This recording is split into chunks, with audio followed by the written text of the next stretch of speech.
Hello, c'est Crimson Rose ici. Aujourd'hui, on va parler des produits sortant en début d'année 2024. Donc, on commence de suite avec le kit de démarrage pour 2 joueurs qui sortira le 25 janvier. Donc, c'est un moyen pour apprendre à jouer à 2 en utilisant une bande dessinée avec un duel narratif pour apprendre les bases de Yu-Gi-Oh! Donc, ce sera des decks de 44 cartes différentes. Donc, il y aura 2 main decks de 40 cartes et 2 extra decks de 4 cartes. Soit 80 cartes communes, 8 cartes ultra rares au total. On comprendra, y compris la bande dessinée. Ensuite, deuxième produit, Maze of Millennia qui sortira le 18 janvier. Donc ce sera un peu sur le modèle qu'on a déjà eu de Maze of Memories. Pour cette extension, on aura une nouvelle carte Monde des Ténèbres. Donc ça sera Colorless, le roi du chaos. Il me semble que c'est une fusion. On va avoir une nouvelle carte Bonfire, carte magie qui pourrait invoquer, qui peut ajouter n'importe quel monstre de type Tyro de niveau 4 ou inférieur depuis le deck à la main. Donc forcément ça sera une carte pour les decks Pyro ou Volcanique qui sont sortis dans Soul Burning Volcano récemment pour le support. On aura une nouvelle carte magique qui s'appelle Harmonic Synchrofusion qui permet de sacrifier 2 monstres pour invoquer spécialement à la fois un monstre fusion et un monstre synchro. Donc il me semble que ça peut être pas mal pour les nouvelles cartes Esprit de la Terre Immortelle. Il me semble qu'il y a des fusions et des synchros, je pense que ça doit être pour ça. Ensuite, on aura le numéro 1, Infection Buzz King. Donc c'est un monstre X6 de rang 8 qui permettra de vérifier l'extra deck d'adversaire et d'éliminer une carte. Donc apparemment ça serait facile de l'invoquer avec les monstres Horus de niveau 8 qui sont sortis dans la Age of Overlord. Normalement il y aura une carte pour Labyrinthe. Une nouvelle carte Labyrinthe. Enfin pas forcément Labyrinthe mais qui pourra y aller. Alors c'est annulation de transaction qui coûtera la moitié de la LP.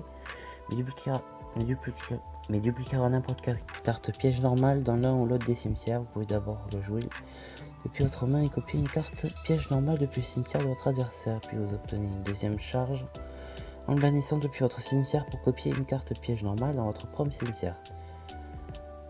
Donc ouais, ça a l'air pas trop mal pour Labyrinthe tout ça. Donc l'ensemble complet de Maze of Millennia contient 85 cartes. Donc 11 ultra rares, 16 super rares, 57 rares, une carte ceinture secrète rare. 16 cartes seront disponibles en tant que collector rare et chaque booster contient 5 cartes, donc 6 cartes rares et une carte holo. Ensuite, ça sera des accessoires pour les 25 ans, donc ça sortira le 8 février. Donc ce sera comme d'habitude des sleeves, une deckbox, un classeur et un portfolio. Ensuite, on aura Phantom Nightmare qui sortira le même jour, donc le 8 février. Donc ça présentera de nouvelles cartes pour Yubel, donc des magies, des pièges et des fusions. Donc une carte piège continue qui permettra d'invoquer par fusion un nouveau monstre Yubel, donc la nouvelle carte. On n'a pas plus d'infos, enfin moi j'en ai pas encore. Ensuite on aura des nouvelles cartes Maget Spectre. Donc à l'origine il n'y avait pas de monstre Maget Spectre pour l'extra deck, mais cette fois ils arrivent. Donc on aura Unity Pendule de rang 4 et un monstre lien 2.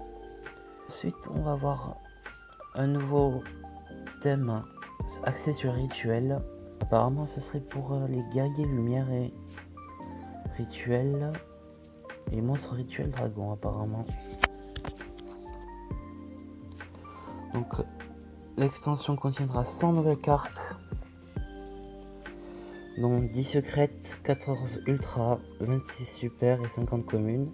24 de ces cartes seront disponibles en carte ceinturée secrète rare et une carte spéciale sera seulement disponible en tant que carte ceinturée rare, secrète rare pardon. Ensuite on passera au prochain pack de tournoi OTS 24 qui sortira le 14 février. Donc pour l'instant on a juste indication pour une des ultimates qui sera Rock of the Vanquisher, la lien 1. Et donc je vais finir avec le dernier produit connu à ce jour, donc ce sera Battle of Legends Chapter 1, sortira le 22 février. Donc ce sera sur le modèle des dualistes légendaires saison 1, 2, ou les Arsenal Mystérieux chapitre 1 qui sont déjà sortis précédemment. Donc ce sera des cartes qui étaient dans les extensions Bataille de légende, Vengeance de la lumière, Vengeance impitoyable, Vengeance du héros, Armageddon et d'autres cartes provenant de packs précédents. Donc les cartes de ce set incluent le retour des monstres comme numéro 90 Seigneur Photon aux yeux galactiques et Empereur du chaos, le dragon de l'Armageddon, une chance supplémentaire d'obtenir la version en langue astrale de numéro 39 Utopie disponible à l'origine dans Bataille de légende d'Armageddon, et 6 nouveaux dés de collection chacun arborant l'effigie d'un monstre populaire dont Cyberdragon, Dragon du Jugement et Herman héros élémentaire. Chaque boîte Bataille de légende chapitre 1 contient un total de 1 secrète rare, 6 ultra rares dont les noms seront de différentes couleurs, 30 communes et 1 décidé de collection. Donc ce sera tout pour les produits de 2024 qui sont connus à ce jour. Et on se retrouve très bientôt pour une nouvelle vidéo. Salut!